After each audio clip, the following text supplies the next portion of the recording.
नमस्कार। डॉक्टर गोविंद शरण शर्मा, राजकीय महाविद्यालय टोडाबी। विद्यार्थियों, पिछली बार हमने आधुनिक काल के बारे में हमने जाना था। अब उसी श्रृंखला में हम आधुनिक काल में ही खड़ी बोली गद्य का विकास किस प्रकार से हुआ उसके विषय में हम आज पढ़ेंगे। मुग़ल शासन काल के अंतिम दौर में खड़ी बोली गद्य को फालने का प्रयास हुआ। यह स्वाभाविक था। सामान्य से ऊपर उठा हुआ और उठने का आकांक्षी व्यक्ति या समुदाय जीवन के अनेक क्षेत्रों में उच्च वर्ग का अनुसरण कर रहा था।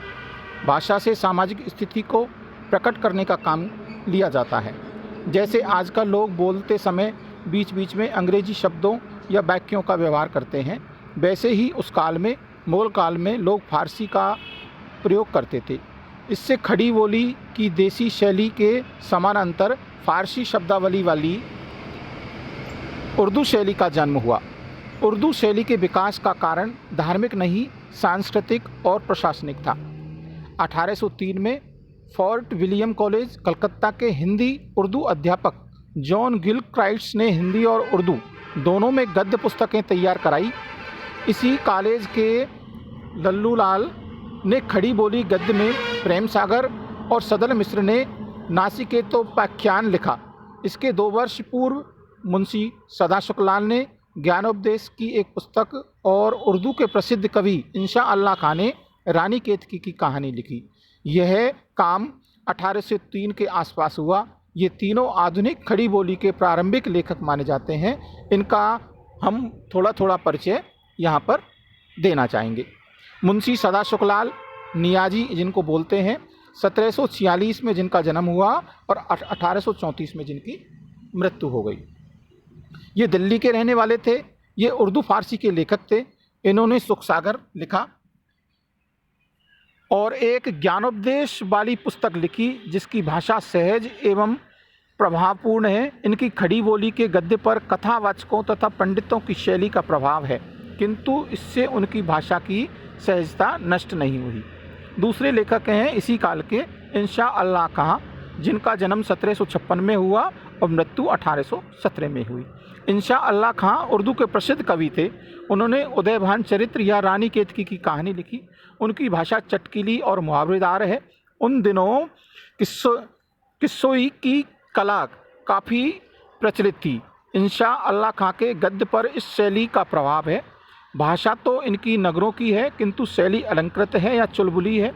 बीच बीच में पद्य जैसी तुकबंदी उन दिनों के उर्दू गद्य लेखन में मिलती है। वह लल्लू खां के यहाँ भी है और इंशा खां के यहाँ भी है।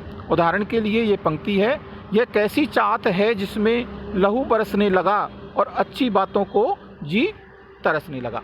इसी काल में अगले लेखक हैं लल्लू लाल जी, जिनका जन्म 1763 में हुआ और मृत्यु 1825 में हुई।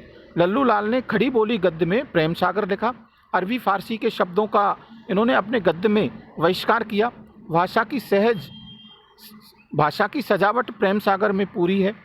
विरामों पर तुकबंदी के अतिरिक्त वर्णनों में वाक्यों की बड़े बड़े आए हैं और अनुप्रास भी यत्र तत्र हैं। मुहावरे का प्रयोग कम हुआ है। इसी काल के हैं सदल मिश्र, जो कोई 19वीं सदी के प्रारंभ के कवि हैं। इन्होंने भी लल्लू लाल जी की तरह फोर्ट विलियम कॉलेज के लिए खड़ी बोली में गद्य की पुस्तक तैयार की। पुस्तक का नाम है नासिकोपाख्यान। इनकी भाषा में गद्य में पूर्वीपन है। ये आरा बिहार के रहने वाले थे।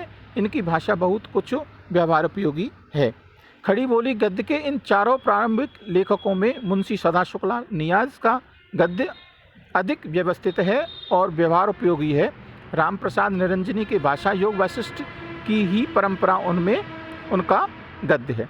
गद्य का विकास करने वालों में ईसाई मिशनरी शिक्षा प्रसार के लिए लिखी गई पुस्तकों, ब्रह्म समाज, आर्य समाज और वैचारिकों को प्रकट करने और आगे बढ़ाने वाली पत्र पत्रिकाओं का हाथ है। इस युग में गद्य आवश्यकता बन गया। गद्य के इस विकास में छापा खानों की बहुत बड़ी भूमिका है। छापा खानों के बिना इतनी अधिक संख्या में पुस्तकें मुद्रित नहीं हो सकती थी। पत्र पत्रिकाओं के प्रकाशित होने की तो कल्पना भी नहीं की जा सकती थी। अंग्रेजी की शिक्षा के प्रचार प्रसार के साथ साथ हिंदी उर्दू की भी पढ़ाई की व्यवस्था सरकार ने की। इसके लिए पुस्तकों के प्रकाशन की व्यवस्था हुई। 1833 के आसपास आगरा में स्कूल बुक सोसाइटी की स्थापना हुई, जिसने कथा सागर नामक पुस्तक प्रकाशित कराई। कथा सार मॉर्स मैन के प्राचीन इतिहास का अनुवाद था। 1840 में भूगोल सार और 1847 में रसायन प्रकाश छपा। इस तरह हिंदी गद्य में पाठ्य पुस्तकों का प्रकाशन प्रारंभ हुआ। ईसाई धर्म के प्रचार का प्रभाव हिंदू जनता पर पड़ रहा था। ऐसी स्थिति में हिंदू जनता को उस प्रभाव से बचाने का उद्यम होना अनिवार्य था। इस तरह हिंदी गद्य में धार्मिक खंडन मंडन की प्रवृत्ति का प्रारंभ हुआ। बंगाल में राजा राम मोहन राय इस कार्य में आगे बढ़े।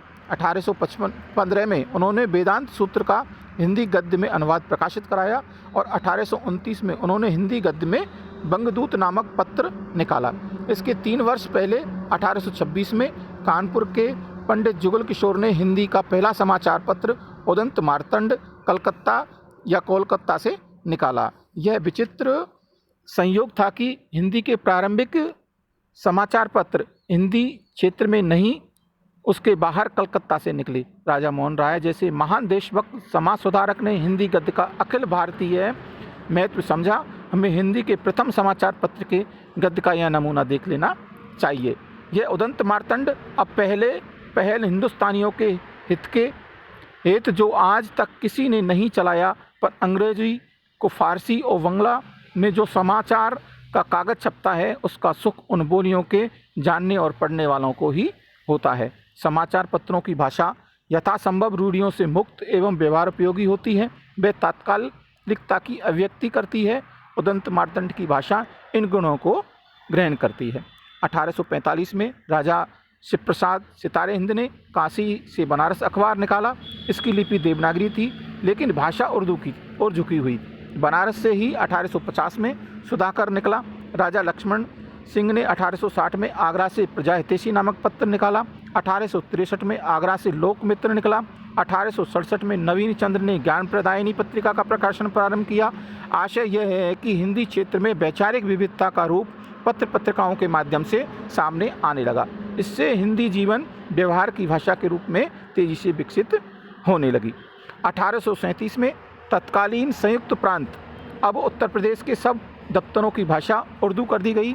इसका प्रभाव यह पड़ा कि शिक्षित होने का अर्थ हो गया उर्दू का होना। हिंदी केवल धर्म कथा पुराणों आदि को सुनने सुनाने स्त्रियों के लिए व्रत त्यौहार की भाषा बनकर रह गई।